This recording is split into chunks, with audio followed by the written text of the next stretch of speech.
MSE Pinoy Foundation travel from Reno, Nevada to Philippines, and now we are here at Lady to extend our help to one kababayan fighting for cancer. We MSC would like to offer helping hand to those kababayan in need and to those cancer fighter. MSC Terra Let's Go and offer our help. Hello mga ka-MSC Pinoy, ito po yung ating ginang na nabibigyan po ng tulong na manggagaling po sa MSC Pinoy Delicacies. Anong pangalan niyo po? Presentasyon. Presentasyon Briganya. Ilang taon na po? 16 years old. Six- Edad. Edad po, edad. Sorry kasi hindi siya marunong mag 62. 62 years old. Ilang taon na po yung nararamdaman niyo? 16 years. So 16 years na yung kanyang nararamdaman. Sa breast po ito yung niya, may bukol po. Nakapagpa-check up na po kayo? Opo. Sa anong sabi ng doktor? Sabi daw kikimo daw. Ikikemo. Tapos pagkatapos ng ikikemo daw, Wala naman akong pakimo. Natakot ako. natakot siya kaya medyo nagtagal yung niya dahil natatakot siyang magpa-kemo. Tapos may gamot ba na iniinom? Wala. Walang gamot? Wala man ako bilhin ng gamot. Walang gamot. So ano lang ang sabi ng doktor? Wala. So sabi ko la. Dito mga herbal. Wala. Wala. Ako lang nagkuhanin herbal dito sa Dasal-dasal na lang May mga anak po kayo? Mayroon. Ilang anak po? 4. 4. Anong hanap buhay po nila?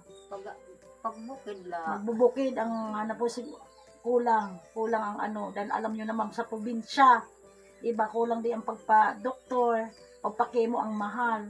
So ilang na yan, pwede makita na yung mo, Pwede. pwede pa pakirapit po nila. Ito po yung niya. Kanilo basol. Sige kahit lang. Ito po yung niya. Sa breast. Nakikita pa sa breast po. Dan sa likod ka payong. Sa breast po yung niya. Ay nalapot. Sa breast po yung niya. Yung sakit niya. Oh, Diyos ko Lord. Ito ganito na po kalaki yung niya. Yung sakit niya na dinadala niya for 16 years. Oh my God. Ito po. Lord. Sige na po. Di ko kaya pong makita. Sige, na po. Di ko kaya po. Sara na po. Di ko kaya po na. Iiyak po ako sa kanya. 16 years na yung dinadala niyang sakit po. Di ko kaya. Sige po. Ito po, may ibibigay po kami sa iyo. Ito. Galing po sa MSC Pinoy at saka sa mga suki niya. Ito may kunti kaming ibibigay sa kanya. Ayan, yung pang-araw-araw niya na pangangailangan niya. Pagkain, gatas. Kasi yun na lang siguro yung natin sa kanya. Pagkain. Ito po. Ito may bigas at may kunting cash din na ibibigay kami sa kanya.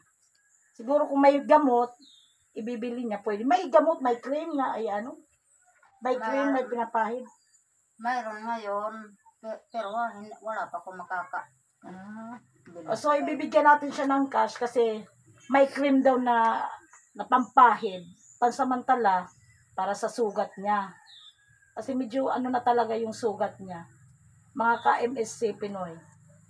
Di ko kayang makita. Sorry po. Ito po.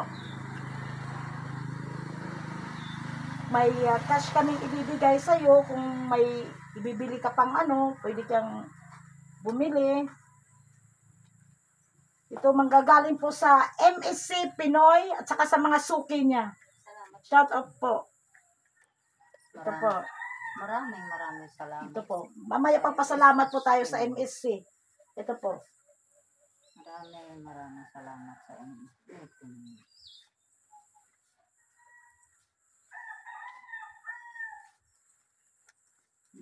Kulang, aba. Nadukot pa. Okay, ito po. Pasalamatan po natin yung yung MSC. Salamat, mga salamat. O, MSC Pinoy Delicacies. Hindi kasi siya masyadong nakakaano. Maraming salamat daw sa MSC Pinoy. Oo, ayan. At saka sa mga suki niya po, salamat din po sa tulong na ibinigay niyo. Malaking tulong na po ito sa kanya. Dahil wala na rin siyang asawa. Wala na yung asawa, no? May asawa pa?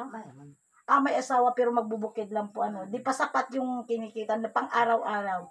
So, ito po, maraming salamat po sa inyo, Madam Karen, at sa marami pa sanang blessing na dumating po sa inyo.